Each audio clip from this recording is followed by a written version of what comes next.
नमस्कार बच्चों। आज के इस एपिसोड में इस वीडियो में हम बात करेंगे केस स्टडी बेस्ड क्वेश्चंस की, जो आपके बोर्ड एग्जाम का एक बेहद इंपॉर्टेंट टॉपिक रहने वाला है।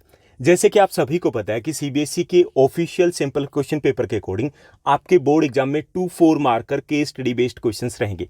इट मीन्स 8 मार्क्स के रहेंगे। वेटेज की बात करें, परसेंटेज की बात करें तो ये 20% हो जाता है। 20% कम नहीं है बल्कि बहुत ज़्यादा होता है। हमने लास्ट 2-3 मंथ्स में कहाँ फोकस किया? रेस्ट ऑफ द 80% के ऊपर। यानी जो 80% इस केस स्टडी बेस्ड क्वेश्चंस के अलावा जो रह गया उसके हमने 2, 3, 4, 5, 6 रिवीजन दे मारी है। हमने नोट्स में से किया, हमने एनसीईआरटी बुक में से किया, हमने हेल्प बुक में से किया, हमने यूट्यूब के ऊपर पढ़ा है, बहुत कुछ किया है। लेकिन इस 20% को हमने इग्नोर कर दिया। अब 1-2% होते तो चलता, लेकिन 20% बहुत ज़्यादा है। अगर अभी भी आपसे पूछा जाए कि आपकी प्रिपरेशन कैसी है, मोस्ट ऑफ द स्टूडेंट से पूछा जाए कि केस स्टडी बेस्ड क्वेश्चंस है उनको लेकर के आपने क्या कुछ तैयारी की है, तो ज़्यादातर का यही कहना है कि भाई जब एग्जाम में आएगा तब देखा जाएगा। एग्जाम में आएगा तब देखा जाएगा। इट मीन्स दैट आपकी प्रिपरेशन जीरो है। इट मीन्स दैट आपकी प्लानिंग इस टाइप के क्वेश्चंस को लेकर के जीरो है। इट मीन्स दैट आपके पास कोई स्ट्रेटजी नहीं है। तो ये 20% है, तो हम इसको वैसे तो नहीं छोड़ सकते। तो यहाँ इस वीडियो में हम क्या डिस्कस करने वाले हैं? इस वीडियो में हम बात करेंगे कि ये केस स्टडी बेस्ड क्वेश्चंस क्या है, इस चीज़ को हम समझेंगे। किस टाइप के क्वेश्चंस आपके एग्जाम में आएंगे, इस चीज़ को हम समझेंगे। आपको कितना टाइम देना है इस टाइप के क्वेश्चंस को, इस चीज़ को भी हम समझेंगे। और समझेंगे कि इस टाइप के क्वेश्चंस को सॉल्व कैसे करें। ओके, एक प्रॉपर प्लानिंग के साथ हम जाएंगे। साथ ही साथ सबसे इंपॉर्टेंट चीज़ जो मैं आपके साथ शेयर करूंगा कि कहाँ से ये क्वेश्चंस आने वाले हैं। ओके, हिस्ट्री में से आने वाले हैं, आपके जियो का जो लास्ट चैप्टर है उसमें से इस टाइप के क्वेश्चंस आने वाले हैं। तो कौन से पार्ट हैं, कौन से टॉपिक है जहां से ये क्वेश्चंस आएंगे, तो वो भी मैं आपके साथ शेयर करने वाला हूं। यानी कि आपकी प्रिपरेशन है वो बहुत ज़्यादा आसान होने वाली है। वैसे तो जितने भी एग्जाम्पल मैं आपको दूंगा, शेयर करूंगा, जो सोर्सेज मैं शेयर करने वाला हूँ वो इंग्लिश मीडियम में रहेंगे, लेकिन ये वीडियो हिंदी मीडियम के स्टूडेंट्स के लिए भी बहुत ज़्यादा इंपॉर्टेंट रहने वाला है, क्योंकि वहाँ पर भी मैं शेयर करूंगा कि कौन से पेज नंबर से आप इन सोर्सेज को फाइंड आउट कर सकते हो। तो चलिए शुरुआत करते हैं हम आज के इस वीडियो की। सबसे पहले हम बात करेंगे कि ये केस स्टडी होती क्या है। ओके, आपने हिंदी का एग्जाम देते आ रहे हो, ओके, इंग्लिश का एग्जाम देते आ रहे हो, तो उसमें अनसीन पैसेज होते हैं, उसमें टेक्स्ट बेस्ड पैसेज भी होते हैं, पठित गद्यांश भी होते हैं, अपठित गद्यांश भी होते हैं ना। तो ये एक तरीके से पठित गद्यांश की तरह है। टेक्स्ट बेस्ड जो पैसेज होते हैं आपके चैप्टर में से दिया जाते हैं उस टाइप का है, यानी कि कुछ नया नहीं है। अब यहाँ पे क्या ये बाहर से भी आ सकता है? कई स्टूडेंट्स के माइंड में होगा कि चैप्टर से बाहर से आए, ऐसा नहीं होगा। आपके चैप्टर में से कुछ लाइनें उठाई जाएगी। ओके, तो आप यूं कह सकते हो कि आपने अगर एनसीईआरटी चैप्टर को पूरे से किया तो वहीं से वो उठाया जाएगा और उसी में से हमें कुछ लाइनें दी जाएगी। कितनी दी जाएगी? कोई लिमिट नहीं है, मतलब ऐसा नहीं कि कोई फिक्स नहीं है कि ये आपकी 5 लाइन्स, 6 लाइन्स, 7 लाइन या 8 या 10 लाइन्स हो सकती है। इट मीन्स दैट ये 100 वर्ड्स टू 150 वर्ड्स या 200 वर्ड्स के बीच में हो सकता है। ओके, आपकी बुक में से दिया जाता है। अब वो जो हमारा पठित गद्यांश होता है हिंदी में, या फिर जो टेक्स्ट बेस्ड क्वेश्चंस होते हैं हमारे इंग्लिश में, तो उसी टाइप का ये मटेरियल है। लेकिन इसमें से एक जो क्वेश्चन रहेगा, जैसे 3 क्वेश्चंस आपके पूछे जाएंगे, उसमें से जो एक क्वेश्चन हमारा रहेगा वो क्वेश्चन रहेगा कि ओवरऑल हम थीम को कितना समझ पाए, जो हमें टेक्स्ट दिया गया है। ओके, उस पर बेस्ड रहेगा। बस उसी के ऊपर थोड़ा सा ट्विस्ट रहेगा, क्योंकि 2 क्वेश्चन तो आपको डायरेक्ट मिलेंगे, जो पैसेज को रीड करोगे वहीं से आप उठा लोगे एज इट इज, कोई प्रॉब्लम नहीं आएगी। लेकिन जो थर्ड क्वेश्चन है वो कहाँ से आएगा? जब थोड़ा सा आपको क्लियर हो कि ये जो बात यहाँ पे की जा रही है वो किस वे में की जा रही है, किस कंटेक्स्ट में की जा रही है। ओके, तो वो थोड़ा सा हमें प्रिपरेशन के साथ जाना पड़ेगा। यहाँ पे मैंने एक सिंपल पैसेज लिया है टेक्स्ट बेस्ड क्वेश्चंस के लिए, यानी कि एक सोर्स लिया है जो सिंपल क्वेश्चन पेपर में दिया गया था। चलिए इसको देखते हैं। जैसे it is said of passive resistance that it is the weapon of the weak, but the power which is the subject of this article can be used only by the strong। जैसे ये जो आपका मैंने यहाँ पे लिया है, source लिया है, ये आपके सिंपल क्वेश्चन पेपर में भी दिया गया। यहाँ पे ये वर्ड्स है, गांधी जी के वर्ड्स हैं, और गांधी जी यहाँ पे एक्सप्लेन कर रहे हैं कि सत्याग्रह एक्चुअली में है क्या। ओके, सत्याग्रह के बारे में हमने पहले भी पढ़ा है कि Satyagraha is the combination of 2 words, satya plus agraha. Satya means truth and agraha means struggle. It means that struggle for truth. तो इस टाइप का आपको एक पैसेज दिया जाएगा। ओके, कहाँ से लिया जाएगा? As it is language NCERT में से ली जाएगी। अब ये हमें दे दिया गया। यहाँ देखिए कि ये एज इट इज मैंने लिया, तो इस टाइप के इतने ज़्यादा लेंथी नहीं रहेगा। उसके बाद इसी पर बेस्ड आपके 3 क्वेश्चन पूछे जाएंगे। यहाँ देखिए, इसमें फर्स्ट क्वेश्चन देखिए, whose words are given above. अब ये क्वेश्चन है, इसका आंसर इस पैसेज में से नहीं मिलेगा। ये तो हमें पहले से पता हो या हमने चैप्टर को रीड किया तभी पता चलेगा।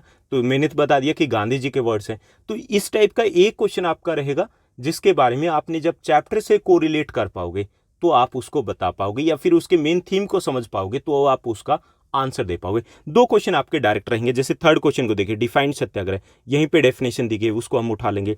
या Satyagraha is a passive resistance of weak, true और फॉल्स, ये इस टाइप का क्वेश्चन दे दिएगा 1 मार्कर में, तो इसका आंसर भी यहाँ पर दिया गया, तो वो हमें थोड़ा सा देखना है। ओके, तो ज़्यादा ऐसा नहीं कि बहुत डिफिकल्ट लेवल का रहेगा, ईजी रहेगा, लेकिन हमें थोड़ा पहले से प्रिपरेशन हो, रीडिंग टाइम हम थोड़ा अपना रिड्यूस कर पाएँ, थोड़ा सा उसके ओवरऑल हम थीम को समझ पाएँ, तो हमारे लिए स्कोर करना यहाँ पर ईजी हो जाएगा। अब यहाँ पे देखिए कि कितने मार्क्स का रहेगा, ये आपका 4 मार्क्स का रहेगा। इसमें 2 क्वेश्चन आपके 1 मार्क का रहेंगे, एक क्वेश्चन जो आपका थर्ड क्वेश्चन रहेगा वो आपका 2 मार्क का रहेगा। लेकिन ऐसा कोई कंपलसरी नहीं है कि थर्ड क्वेश्चन ही 2 मार्क का रहे, फर्स्ट भी 2 मार्कर हो सकता है, सेकंड 2 मार्कर हो सकता है, कोई एक 2 मार्क का रहेगा। कितना टाइम हमें देना है, एक अनसीन, ये जो आपका टेक्स्ट बेस्ड क्वेश्चन रहेगा, एक को हमें 12 मार्क्स देने, यानी कि दोनों 12 मिनट्स देने, यानी कि दोनों जो होंगे उसको आपको 24 मिनट्स के आसपास देने। क्लियर, उससे ज़्यादा हमें टाइम नहीं देना है। जो रीडिंग टाइम होगा आपको 4 से 5 मिनट लगेंगे, सेकंड का रीडिंग टाइम होगा उसमें भी 4 से 5 मिनट लगेंगे। क्लियर, तो हमें इससे ज़्यादा टाइम नहीं देना है। इससे ज़्यादा अगर आप यहाँ पे टाइम दोगे, इट मीन्स दैट कहीं ना कहीं होच पोच हो जाएगा, गड़बड़ हो जाएगी, आप टाइमली अपने क्वेश्चंस को अटेम्प्ट नहीं कर पाओगे। ठीक, ये समझ में आ गया ना कि ये क्या है, किस टाइप से आएगा, बुक में से आएगा, एज इट इज आपके एनसीईआरटी की बुक में से, चैप्टर में से उठा जाएगा। अब इसमें कहाँ से उठा जाएगा, एक और चीज़ मैं आपको बता दूं कि जैसे हिस्ट्री है, उसमें आपने बुक को, एनसीईआरटी बुक को ओपन कीजिए, तो उसमें आपके सोर्सेज दिए गए हैं, स्रोत है हिंदी मीडियम के लिए। इंग्लिश मीडियम की बात करें, सोर्स ए, सोर्स बी, सोर्स सी, सोर्स डी, सोर्स ई, ये दिए गए हैं आपके। तो उन सोर्सेज में से ही आपका दिया जाएगा। हालांकि कंपलसरी नहीं है, कहीं पे सीबीएसई नहीं कहा है कि सोर्स में से ही देंगे, लेकिन हिस्ट्री में से जो आएगा वो आपका सोर्स ही आना है। जियो में से आएगा, आपके टेक्स्ट के बीच में से कहीं से भी लाइनें उठा ली जाएगी। क्लियर, तो वो थोड़ा सा आपको ध्यान में रहना चाहिए कि कहाँ से किस टाइप से आएगा। तो जो बॉक्स बने हुए ना आपके एनसीईआरटी की बुक में से, देखिए हिस्ट्री में से, तो उन्हीं बॉक्स में से आपका हिस्ट्री में से उठाया जाएगा। जबकि जियो में से आपके ज़्यादा चांसेस है, as per the CBSE official question paper की बात करें तो जियो के लास्ट चैप्टर जो हमारा राष्ट्रीय अर्थव्यवस्था की जीवन रेखाएं, okay, life lines of national economy, वहाँ से टेक्स्ट लिया जाएगा। क्लियर, तो ये हमारी बात होगी कि कहाँ से आना है, किस टाइप का आना है, कितने क्वेश्चंस आने हैं और कितने मिनट्स में हमें करना है। अब इसको सोल्व कैसे करना है, कि हमें कुछ एक प्रैक्टिस के साथ जाना चाहिए। एक तो थोड़ा सा तो आइडिया होना चाहिए कि हम इसको सॉल्व कैसे करेंगे, ताकि हम ईजिली और इफेक्टिव वे से सॉल्व कर पाएँ। तो यहाँ पे सबसे पहली चीज़ ये कि आपको रिवर्स वे से करना है। रिवर्स वे से मतलब कि सबसे पहले जैसे ये आपको इस टाइप का टेक्स्ट अगर दिया जाता है, सोर्स दिया जाता है, तो आपको सबसे पहले जो पैसेज दिया गया उसको रीड नहीं करना, बल्कि आपको क्वेश्चंस को रीड करना है। क्लियर, यानी कि पहले आप क्वेश्चन रीड कर लीजिए। जैसे हमने देखा कि हु सेड अबोव लाइंस, हमने ऊपर फर्स्ट क्वेश्चन को देखा, तो वो लाइन्स है तो हमारे माइंड में रहेगा ना, रीड करेंगे तब माइंड में रहेगा कि ये हमें फाइंड आउट करना है। उसमें क्या है, डिफाइन सत्याग्रह, तो हम जब रीड करेंगे तो माइंड में रहेगा कि सत्याग्रह की डेफिनेशन हमें बतानी है। टाइम बच जाएगा, 2 से 3 मिनट बच जाएगा। वरना क्या होगा कि सबसे पहले हम करेंगे रीडिंग पैसेज की, उसके बाद हम क्वेश्चंस को देखेंगे, उसके बाद दोबारा हम रीडिंग के ऊपर जाएंगे, तो जो 4 मिनट रीडिंग के लग रहे हैं वो 4 मिनट दोबारा लगाने पड़ेंगे, वो हमारे बच जाएंगे। ओके, तो सबसे पहले क्वेश्चंस को देखिए, क्वेश्चंस को देखने के बाद फिर उसके बाद आप जाइए सोर्स के ऊपर जो हमें टेक्स्ट दिया गया। क्लियर, उसके बाद ये कि read the case study carefully. अब यहाँ पे ये भी जरूरी है कि जो केस स्टडी है उसको ऐसा नहीं कि भाग दौड़ में रीड कर लिया। अगर आप भाग दौड़ में रीड करोगे तो क्या होगा कि हमने उस चीज़ को समझा ही नहीं। समझा नहीं, इट मीन्स दैट हमें सेकंड रीडिंग देनी पड़ेगी। सेकंड रीडिंग देने का मतलब है कि 4 मिनट्स हम पहले लगा चुके हैं और 4 मिनट हम बाद में लगाएंगे, 4 मिनट हमारे एक्स्ट्रा लग गए। टाइम भी तो हमें सेव करना है, तो हमें उसको ध्यान से रीड करना है। कुछ इंपॉर्टेंट अगर वहाँ पे डेट्स मेंशन किए गए, कुछ इंपॉर्टेंट अगर फैक्ट मेंशन किए गए, क्योंकि आप क्वेश्चंस पहले रीड कर चुके हो, तो उसको आप अंडरलाइन साथ ही साथ कर सकते हो। क्लियर, ताकि आपके लिए क्वेश्चंस के आंसर्स को फाइंड आउट करने में प्रॉब्लम ना आए, दोबारा रीडिंग के लिए आपको जाने की नौबत ना आए। क्लियर, तो ये हमें करना है। उसके बाद तीसरी चीज़ है, हमें क्या करना है कि हमें जब उस टेक्स्ट को पढ़ रहे हैं, ओके, उसको जब हम रीड करें तो हमें उसके आइडिया को, मेन सेंट्रल आइडिया, वो टॉपिक क्या कह रहा है, उसको भी माइंड में लेकर के चलना कि ये कहाँ की बात की जा रही है। ठीक, क्योंकि हमें ओवरऑल अगर पता चल गया तो एक क्वेश्चन जैसे मैंने बताया कि ओवरऑल थीम पर बेस्ड रहेगा, वैल्यू बेस्ड क्वेश्चन जिसे बोलते हैं, तो वैल्यू बेस्ड क्वेश्चन है वो हम सोल्व कर पाएंगे जब हमें टॉपिक का पता चलेगा कि हाँ भाई यहाँ पे सत्याग्रह की बात की जा रही है, यहाँ पे एग्रीकल्चर की बात की जा रही है, यहाँ पे कम्युनिकेशन की बात की जा रही है, यहाँ पे टूरिज्म की बात की जा रही है, तो वो चीज़ें हमारे माइंड में होनी चाहिए। तो फिर हम कुछ चीज़ें जब लाइन राइट करेंगे तो हम ईजिली राइट कर पाएंगे। क्लियर। अब उसको समझना कैसे कि जब आप उस टेक्स्ट को पढ़ रहे हो तो उसको अपनी खुद की लैंग्वेज में समझना है। ओके, चाहे आप इंग्लिश मीडियम के स्टूडेंट हो, डजेंट मैटर, आपको अपनी लैंग्वेज में समझना कि ये कहना क्या चाहते हैं। अब अपनी लैंग्वेज में समझोगे तो अपनी लैंग्वेज में फिर आंसर को सोचना है कि ये आंसर हुआ, फिर उसको आप ट्रांसलेट करके इजिली लिख पाओगे। क्लियर। जरूर नहीं कि आप इंग्लिश में उसको समझने की कोशिश करो, इंग्लिश टू इंग्लिश जाने की कोशिश करो। कई बार ऐसा होता है कि कहीं पे पेंस फंस जाता है, तो वो नहीं करना। आपको अपनी लैंग्वेज में समझना है कि भाई यहाँ पे कम्युनिकेशन की बात की जा रही है, तो ये कम्युनिकेशन होता क्या है, कम्युनिकेशन क्यों इंपॉर्टेंट है। ओके, हमने उसको समझ लिया अपनी लैंग्वेज में, और उसी के अकॉर्डिंग फिर हम उसको ईजिली ट्रांसलेट करके आंसर्स भी देख पाएंगे। उसके बाद है कि हमें एक चीज़ और ध्यान में रखनी है कि जब हम आंसर देंगे इस टाइप के क्वेश्चंस को तो वर्ड लिमिट को ध्यान में रखना है। वर्ड लिमिट का मतलब ये कि ऐसा कुछ नहीं कि पर्टिकुलरली वर्ड लिमिट आपको दी जाए कि भाई इसको 2 लाइन्स में दीजिए, उसको आप 20 वर्ड्स में दीजिए, ऐसा कुछ नहीं है। लेकिन ये ध्यान रखिएगा कि अगर 1 मार्कर क्वेश्चन है आपका तो 1.5 लाइन से ज़्यादा नहीं होना चाहिए। आपका 1 मार्कर क्वेश्चन 1.5 लाइन से ज़्यादा नहीं बनेगा। 2 मार्कर क्वेश्चन है तो उसको आप 3-4 लाइन्स तक जा सकते हो। पूरी कहानी नहीं लिखनी है, पूरा का पूरा पैसेज टेक्स्ट को उठा करके नहीं लिखना है, वो गलती नहीं करनी है। टाइम भी लगाएंगे और ऐसा भी नहीं होने वाला कि पूरी कहानी लिख दी हमने, पूरी कथा को लिख दिया तो हमें बहुत सारे मार्क्स मिल जाएंगे। 1 मार्कर है 1 मार्क्स ही मिलना है, 2 मार्कर है 2 मार्क्स ही हमें मिलते हैं, तो उसको भी ध्यान में रखना है। क्लियर। तो ये सब कुछ हमें करना है जब केस स्टडी बेस्ड क्वेश्चंस को सॉल्व करोगे। अब हम बात करते हैं कुछ most important case study based extract की। अगर बात करें कि कहाँ से पूछे जाएंगे, तो हिस्ट्री में से कुछ सोर्सेज हैं जहाँ से इस टाइप के क्वेश्चंस आपके एग्जाम में रहेंगे। तो यहाँ पर देखिए कि एक सोर्स ए दिया गया, मैंने एनसीईआरटी की बुक में से यहाँ ये पेज लिया, एनसीईआरटी की आपकी बुक है, तो उसमें सोर्स ए दिया गया। आप जब चैप्टर को स्टार्ट करोगे तो स्टार्टिंग में ही 2nd या 3rd पेज के ऊपर आएगा महात्मा गांधी और सत्याग्रह। ये आपके सिंपल क्वेश्चन पेपर में दिया गया, बहुत इंपॉर्टेंट है, आपके एग्जाम में आ सकता है। तो इसको पहले से आप स्टडी कर लीजिए, रीड कर लीजिए, इसकी मीनिंग को समझ लीजिए। क्वेश्चंस आएंगे वो हो सकता है चेंज होकर के आए, लेकिन क्वेश्चंस को आप इजीली सॉल्व कर पाओगे। तो ये आपके लिए इंपॉर्टेंट रहेगा। हिंदी मीडियम के स्टूडेंट्स की बात करें तो उनके लिए भी यहाँ आप अपनी एनसीईआरटी की बुक को ओपन कीजिए। स्रोत कह दिया गया, बॉक्स में दिया गया, साइड में दिया गया, बैकग्राउंड कलर जैसे यहाँ पे दिया गया सेम एज इट इज उस बुक में दिया गया, तो उसको आप रीड कर लीजिए, समझ लीजिएगा अच्छे से। क्लियर। इसके अगर हम बात करें कि ये कहाँ पर है आपके पेज नंबर, तो पेज नंबर आपके अलग अलग हो सकते हैं। जैसे जिनके पास न्यू एडिशन की बुक है तो उनके पेज नंबर 31 के ऊपर दिया गया एनसीईआरटी की बुक के ऊपर, और अगर किसी के पास ओल्ड एडिशन है तो उसमें चेंज हो सकता है। हिंदी मीडियम में 1 या 2 पेज आगे पीछे मिलेंगे। उसके बाद सेकंड जो आपका सोर्स रहेगा, मोस्ट इंपॉर्टेंट सोर्स जो रहेगा जिसकी हम बात करें, जो आपके एग्जाम में पूछा जा सकता है इसी चैप्टर में से, तो उसको भी हम देख लेते हैं। यहाँ देखिए कि एक साइड में बात की गई है, इसके ऊपर सोर्स ए या बी नहीं लिखा गया, लेकिन यहाँ पे थोड़ी सी बात की गई सरदार पटेल के बारे में। इन 1928 वल्लभ भाई पटेल उनकी बात की गई है, उनके बारदोली सत्याग्रह उनकी बात की गई। तो ये छोटा सा टेक्स्ट है, लेकिन इस टाइप का टेक्स्ट भी आपके एग्जाम में दिया जा सकता है, तो इसको आपको समझना है। ओके, कब किया गया, कहाँ किया गया, किसने किया गया, क्या इसके ऑब्जेक्टिव थे, तो इस टाइप के क्वेश्चंस यहाँ से आप सोच लीजिएगा। क्लियर। तो ये भी आपका उससे नेक्स्ट पेज की तरफ हम आगे जाएंगे तो वहाँ पर आपको ये सोर्स मिलने वाला है। इसके साथ साथ यहीं पे आपका सोर्स बी भी रहेगा इसी पेज के ऊपर। पेज नंबर आपका 35 है, यानी कि 4 पेज आगे जाओगे तो वहाँ पे सोर्स बी दिया गया। सोर्स बी में यहाँ पे बात की गई है किस चीज़ की, 6 जैन 1921 की बात की गई है। ओके, वहाँ पे बात की गई है, यूपी की बात की गई है, यूपी में जो किसान मूवमेंट चल रहा था उसकी बात की गई, तो उससे रिलेटेड ये सोर्स दिया गया। तो ये भी आपको करना है, बहुत इंपॉर्टेंट है ये भी। ओके, इसको रीड कर लीजिएगा, समझ लीजिएगा कि क्या कुछ हो सकता है और किस टाइप के क्वेश्चंस आपसे पूछे जा सकते हैं। क्लियर। उसके बाद नेक्स्ट अगर हम बात करें, नेक्स्ट देखते हैं कि कौन सा रहेगा। सोर्स बी के बाद सोर्स सी आपका रहेगा। सोर्स सी ये आपका दिया गया है, जो इंडिपेंडेंस डे प्लेज है 26 जैन 1930 की है, उससे रिलेटेड है। जैसे हमने लाहौर सेशन के बारे में पढ़ा है, लाहौर अधिवेशन की हमने बात की है कि लाहौर जो सेशन था, लाहौर जो अधिवेशन था कांग्रेस पार्टी का, बड़ा हिस्टोरिकल था। उस हिस्टोरिकल सेशन का एक बड़ा रीज़न ये भी था कि उसमें डिसाइड किया गया था कि हम 26 जैन 1930 से हर साल क्या मनाएंगे, इंडिपेंडेंस डे सेलिब्रेट करने वाले हैं। ओके, तो उसमें कौन सी प्लेस ली गई थी, कैसे ये डिसाइड किया गया था, उससे रिलेटेड ये हमें सोर्स दिया गया। तो ये सोर्स भी आपके लिए इंपॉर्टेंट रहेगा, ये भी आपके एग्जाम में दिया जा सकता है। ओके, सी ये हो गया, और एक हमने बात किया था बारदोली आंदोलन की।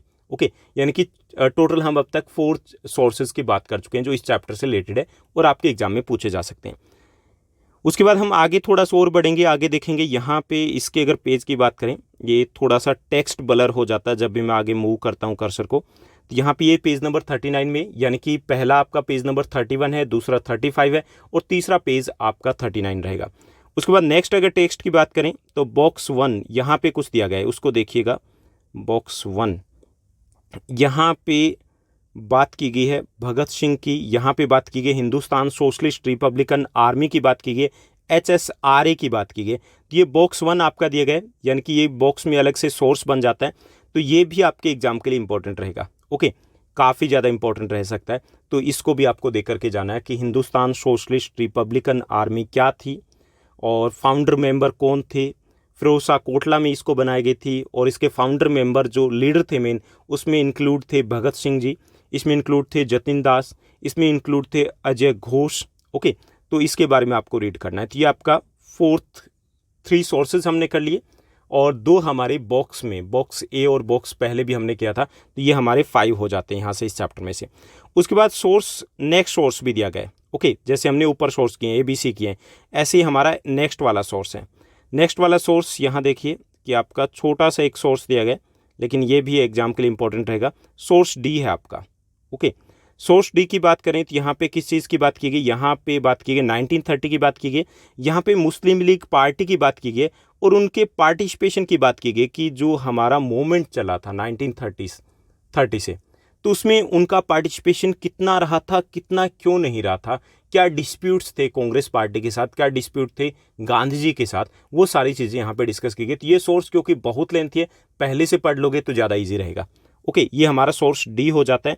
सोर्स D हमारा हो गया पेज नंबर 45 पे। ओके, उसके बाद नेक्स्ट सोर्स की अगर बात करें तो सोर्स हमें E भी यहाँ पर मिलेगा। यहाँ देखिए कि आपका चैप्टर का ये एंड आ जाएगा और एंड में थोड़ी सी बात की गई है सोर्स E की। यहाँ पे हमें विजिबिलिटी शायद नहीं दी गई है, लिटिल बिट, ये है यहाँ पे, ये हमारा क्विट इंडिया मूवमेंट की बात की गई है। क्लियर? तो ये क्विट इंडिया मूवमेंट है, आपके लास्ट पेज के ऊपर मिलेगा इसी चैप्टर के, तो इसको भी आपको रीड करके जाना है। ओके, तो ये हमारे टोटल 7-8 सोर्सेज हो जाते हैं इस चैप्टर में से, जो आपके एग्जाम में पूछे जा सकते हैं। क्लियर? अब उसके बाद हम बात करते हैं कि जियो में से, जैसा मैंने बताया कि as per the CBSE official sample question paper की अगर बात करें तो उसके अकॉर्डिंग आपका जो लास्ट चैप्टर है लाइफलाइंस ऑफ नेशनल इकोनॉमी, उस चैप्टर से रिलेटेड आपके 3 टॉपिक बनते हैं जिनसे रिलेटेड सोर्सेस आपके एग्जाम में हो सकते हैं। कौन कौन से टॉपिक बनते हैं? सबसे पहले देखिए कि आपका यहाँ से बनेगा कम्युनिकेशन का। ओके, संचार का, हिंदी मीडियम के स्टूडेंट्स की बात करें तो संचार का आपका टॉपिक बनेगा, उससे रिलेटेड आपके सोर्सेस दिए जा सकते हैं। Okay, as it is line दी जा सकती है। हालांकि वैसे क्वेश्चंस के पॉइंट ऑफ व्यू देखें तो ये टॉपिक बिल्कुल भी इंपॉर्टेंट नहीं है, इरिलीवेंट हो गया है, क्योंकि इसमें बात की गई है पोस्टल डिपार्टमेंट की बात की गई जो कि आजकल इतना इंपॉर्टेंट रहा नहीं है। ओके, इसमें STDs की बात की गई जो इतना इंपॉर्टेंट नहीं रहा, लेकिन सोर्स बेस्ड क्वेश्चंस में आ सकता है। क्लियर?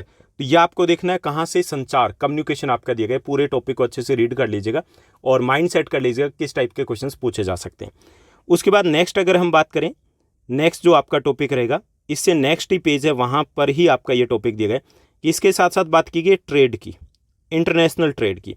तो ये टॉपिक भी आपके एग्जाम में पूछा जा सकता है as a case study based questions के लिए। ओके, इंटरनेशनल ट्रेड मतलब अंतर्राष्ट्रीय आपका व्यापार दिया गया है। इंटरनेशनल ट्रेड क्या होता है, बैलेंस ऑफ ट्रेड क्या होता है, इंपोर्ट क्या होता है, एक्सपोर्ट क्या होता है।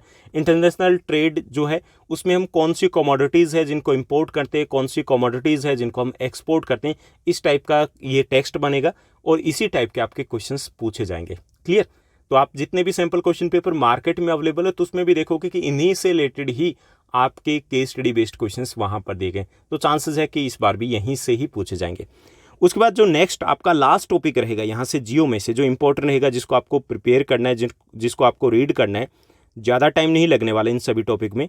ईजिली आप 45 मिनट में, 40 मिनट में, 35 मिनट में इनको रीड कर सकते हो, तैयार कर सकते हो। एक कॉन्फिडेंस के साथ आप जाओगे कि एटलीस्ट ये तो रहेगा माइंड में कि हमने कुछ तो पढ़ के गए हैं, कुछ प्रैक्टिस करके गए हैं, कुछ माइंड सेट करके गए हैं और होपफुली इन्हीं टॉपिक में से आपके एग्जाम में रहने वाले हैं सोर्स बेस्ड क्वेश्चंस। तो यहाँ पर आपका दिया गया tourism as a trade. Okay, tourism as a trade छोटा सा टॉपिक है, इंपॉर्टेंट है, ये आपके क्वेश्चंस के लिए भी इंपॉर्टेंट है और यहाँ पर सोर्स बेस्ड क्वेश्चंस है उसके लिए भी इंपॉर्टेंट रहेगा। क्लियर? तो ये हमारे रहेंगे टोटल टॉपिक, यानी कि आपके कौन से चैप्टर सबसे इंपॉर्टेंट है, तो वो आपका चैप्टर रहेगा हिस्ट्री का, नेशनलिज्म इन इंडिया, भारत में राष्ट्रवाद और भारतीय राष्ट्रीय अर्थव्यवस्था की जीवन रेखाएं, जो जियो का 7th चैप्टर है, उनमें से क्वेश्चंस आएंगे as per CBSE official sample question paper. तो होपफुली उम्मीद करता हूं कि ये वीडियो आपके लिए काफ़ी ज़्यादा हेल्पफुल रहा होगा।